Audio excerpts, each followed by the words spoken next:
On this day, in 1893, the St Helena Island penal establishment had been suffering a very rough trot leading into the year, and today would prove no different.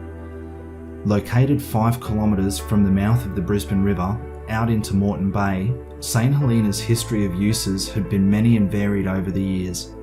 Visited by First Nations people for thousands of years prior to European arrival in Moreton Bay, resulting in considerable shell middens across the lower sections of the island, St Helena also experienced short-term use as a dugong hunting station, followed by a quarantine outpost through the early to mid-1860s.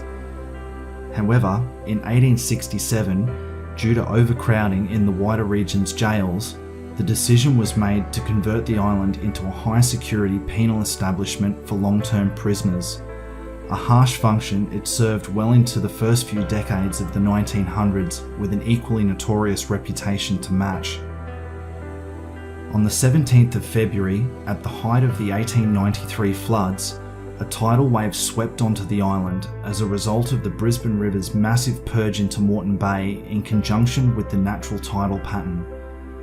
Within the space of a few minutes, the water on the bayside of St Helena Island rose 3 feet in height, rapidly submerging the wharves and piggeries, and presumably the pigs inside, before receding as fast as it had risen, leaving a considerable damage bill in its wake.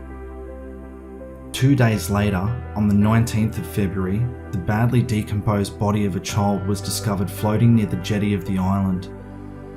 Given the condition of the body, it was immediately interred with full Christian rites on the island.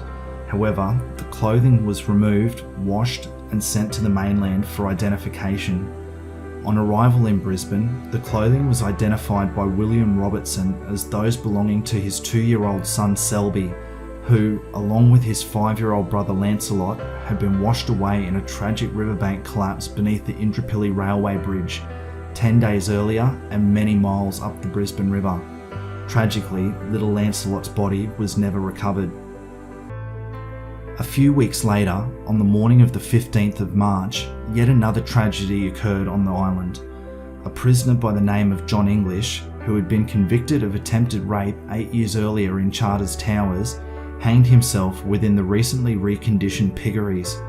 He was immediately cut down on discovery, and all efforts were made to revive him without success.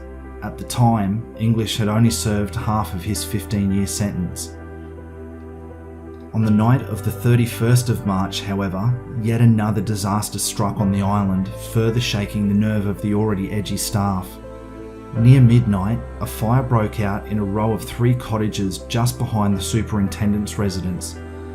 Before it could be brought under control, Mr. Evans, the schoolmaster's house, the strangers' quarters, and another cottage were razed to the ground.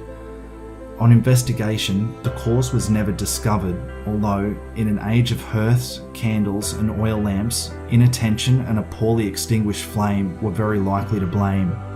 Very fortunately, both the adjoining superintendent's residence and the nearby prison complex and inmates were spared.